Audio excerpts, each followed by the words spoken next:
अस्सलामुअलैकुम। इस दुनिया में हर रोज़ बहुत कुछ हो रहा है, लेकिन कुछ कहानियाँ, कुछ खबरें ऐसी हैं जो आप लोगों की नज़रों से ओझल रह जाती हैं। कुछ हेडलाइन बहुत छोटी सी और मामूली सी महसूस होती हैं, लेकिन इनके पीछे की कहानी इतनी बड़ी होती है कि इंसान सोच में पड़ जाता है। आज मैं आपको इस वीडियो में कुछ ऐसी ही अनबिलीवेबल खबरों और ऐसी पोशीदा सच्चाइयों के बारे में बताऊंगा जिन्हें सुनने के बाद आप लोग शायद काफी देर तक सोचने पर मजबूर हो जाएंगे। और मैं इन इवेंट्स और खबरों को एक दो नहीं, दो चार नहीं, बल्कि दर्जनों सोर्सेज से वेरीफाई करके आप तक पहुंचा रहा हूं। और अगर आप मुझसे पूछें इस तरह के इवेंट्स और खबरों को वेरीफाई करने का सबसे बेहतरीन सोर्स इस वक्त क्या है, तो मेरे एक्सपीरियंस के हिसाब से ट्विटर यानी एक्स का जो एआई मॉडल है ग्रोक, वो खबरों को वेरीफाई करने के लिए बेहतरीन सोर्स है। पूरी खबर वहां पे पेस्ट करेंगे और उसको बोलेंगे कि मुझे इस खबर की वेरिफिकेशन दो। वो आपकी खबर को दर्जनों सोर्सेज से वेरीफाई करके उसके रियल फैक्ट्स आपके सामने रख देगा। इंटरनेट आपके पास मौजूद है, वीडियो देखने के बाद आप इन खबरों की वेरिफिकेशन इजीली कर सकते हैं। तो चलिए फिर जानते हैं वो कौन सी खबरें हैं, वो कौन से इवेंट्स हैं जिन्होंने गुज़िश्ता दिनों में दुनिया को बदला, सोच को बदला, लेकिन ये इवेंट आपकी नजरों से ओझल रह गए।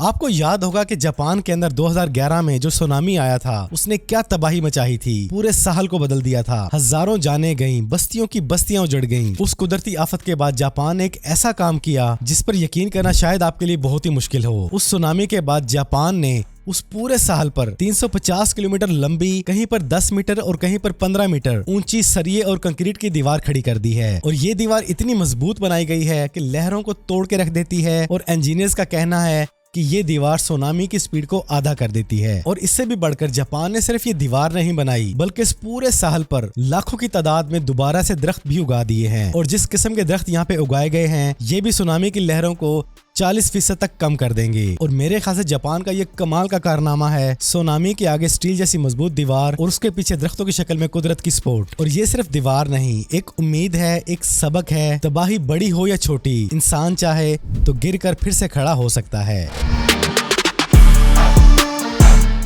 इटली के साइंसदानों ने एक ऐसा कारनामा कर दिखाया है जिसे देखकर पूरी दुनिया के साइंसदान हैरान रह गए हैं। जिस तरह पानी बर्फ बन के जम जाता है, इटली के साइंसदानों ने ऐसे ही रोशनी यानी लाइट को मुंजमद कर दिया है, जमा दिया है। और इन्होंने इसको नाम दिया है सुपर सॉलिड ऑफ लाइट, यानी रोशनी लाइट को एक ऐसे हाल में ले आए हैं जहां पर वो ठोस भी है और बहती भी है। जरा इमेजिन करके देखें, जो लाइट आजाद दौड़ती रहती है वो पहली बार क्रिस्टल की शक्ल में फ्रीज हो गई है। और ये कोई जादू नहीं है, एक खास सेमीकंडक्टर चिप है जिसमें इलेक्ट्रॉन और फोटॉन्स को मिलाकर ऐसे ज़र्रात बनाए गए हैं जिन्हें नाम दिया गया है पोलैरिटन्स। तो ये वो फिजिक्स है जिसे आज हम फिल्मी समझते हैं, साईफाई समझते हैं, लेकिन यही फिजिक्स आने वाले दिनों में हमारी दुनिया बदल के रख देगी, जिसमें तेज तरीन क्वांटम कंप्यूटर्स, जदीद तरह के लेजर से काम करवाना आसान हो जाएगा। और मेरे ख्याल से आजाद लाइट को एक सॉलिड ठोस शक्ल में बदल देना, ये इंसान का साइंस के अंदर एक नेक्स्ट लेवल कदम है।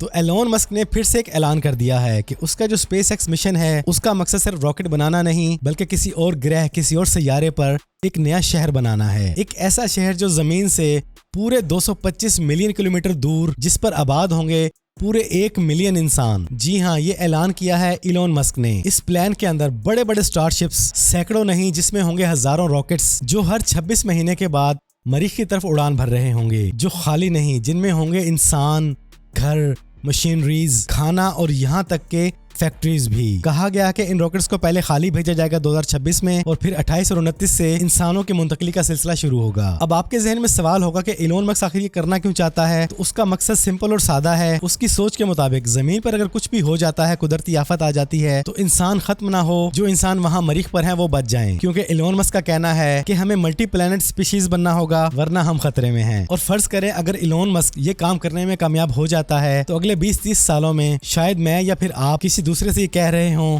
कि मैं जमीन का नहीं, मरीख का शहरी हूँ। बाकी वल्लाहु आलम।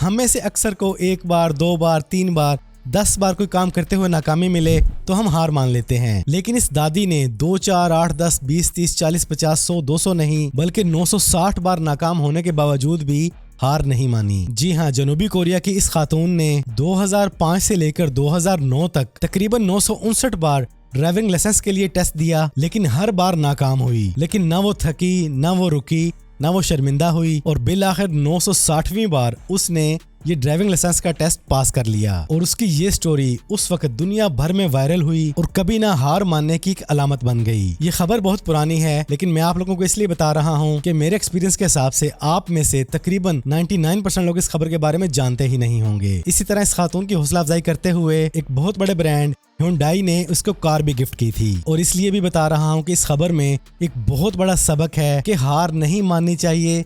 जब तक सांस है, जान है, कोशिश करते रहना चाहिए।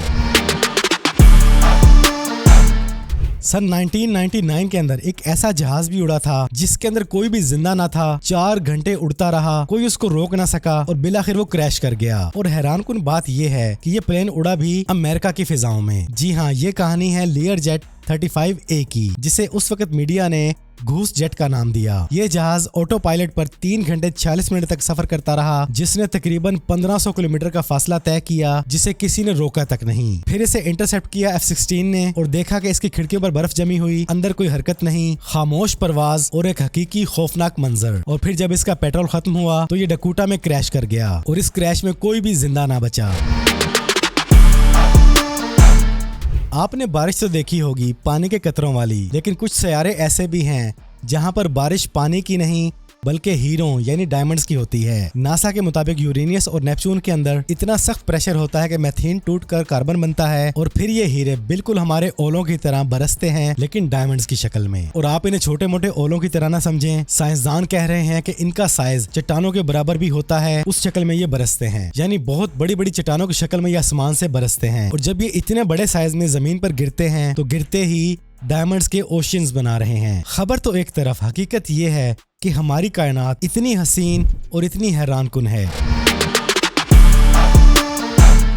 जिन लोगों की आंखें नहीं हैं, आसाब तबाह हैं, अगर मैं ये कहूं कि वो लोग भी दोबारा देख सकेंगे तो बिल्कुल साइंस ने इस नामुमकिन चीज को मुमकिन कर दिया है। ऑस्ट्रेलिया के साइंसदानों ने दुनिया का पहला ऐसा बायोनिक आई सिस्टम बना दिया है जो आंखों को बाईपास करते हुए सीधा आपके दिमाग से जाके जुड़ेगा और आपकी उस ऐनक पर एक खास कैमरा होगा। वो तस्वीर लेकर एआई को देगा। एआई की वायर्स डायरेक्ट आपके दिमाग में जुड़ी होंगी और वो उस तस्वीर को रोशनी की शक्ल में आपके दिमाग को भेजेगा। वो लोग जिनकी मुकम्मल आई साइट खराब हो चुकी है, तबाह हो चुकी है, आंख काम नहीं करती, पर्दे का, रेटिने का किसी भी तरह का मसला हो, वो लोग भी अब देखने के काबिल हो जाएंगे इंशाल्लाह, क्योंकि ये टेक्नोलॉजी आपकी आंख से बाईपास होकर सीधा आपके ब्रेन में जुड़ेगी। मतलब वो लोग भी अब देख सकेंगे जिनके पास किसी भी तरह के इलाज की गुंजाइश नहीं बची थी। तजर्बा कामयाब हो चुका है। अब देखना यह है कि इंसानों का ये शाहकार एक आम इंसान तक कब पहुंचता है।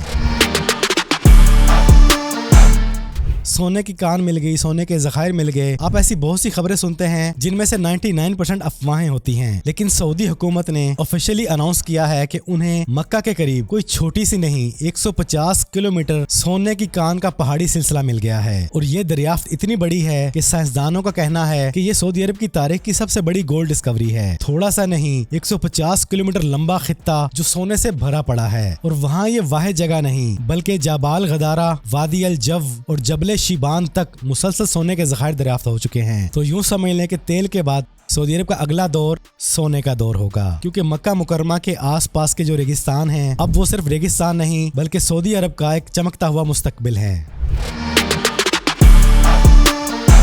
यकीनन आप में से हर कोई चांद को तो देखता होगा और हमेशा की तरह उसको चांद वैसा ही लगता है जैसा वो बचपन से देखता आ रहा है, लेकिन हकीकत में ऐसा नहीं है। नासा के मुताबिक चांद करोड़ों सालों में जैसा था उससे तकरीबन 150 फीट सुकड़ के छोटा हो चुका है। मतलब पूरे चांद का साइज पहले से कम हो गया है, पूरे 150 फीट। इसकी वजह वो ये बता रहे हैं कि इसका अंदरूनी हिस्सा ठंडा हो रहा है। इसकी वजह से चांद सुकड़ कर झुर्रियों की शक्ल बदल रहा है, बिल्कुल ऐसे ही जैसे अंगूर सुकड़कर किशमिश की शक्ल इख्तियार कर लेता है। और इसी प्रोसेस की वजह से चांद पर दरारें पड़ रही हैं और उस पर ऐसे जल्जले भी आ सकते हैं जो पूरे 10 मिनट तक चलेंगे। नासा के LRO मिशन ने ताज़ा तस्वीर ली हैं जिनसे ये सारी बातें वाज़िया हो चुकी हैं। और ये है कायनात का एक खामोश और हैरानकुन बदलाव। तो आप लोगों ने जिन खबरों, जिन इवेंट्स और वाकयात को आज इस वीडियो में सुना है, ये कोई सुनी सुनाई बातें नहीं। मैंने हर खबर को, हर पॉइंट को डिफरेंट सोर्सेज से वेरीफाई करके आपके सामने इनको प्रेजेंट किया है। अब ये आप पे डिपेंड करता है कि आप भी टाइम निकालें और इन इवेंट्स को वेरीफाई करके अपने नॉलेज में इजाफा करें, तहकीक की आदत डालें, इल्म हासिल करने की कोशिश करें, फजूल स्क्रोलिंग को छोड़ें, क्योंकि ऐसा करने से आपका माइंड, आपका ब्रेन और ज्यादा शार्प होगा, दुनिया के साथ चलने के काबिल होगा और आप वक्त से पीछे नहीं रहेंगे।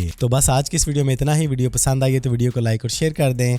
चैनल पर पहली बार आए हैं तो चैनल को सब्सक्राइब कर लें, बेल आइकन पे क्लिक कर लें जिंदगी रही तो फिर से मुलाकात होगी। अस्सलामु अलैकुम।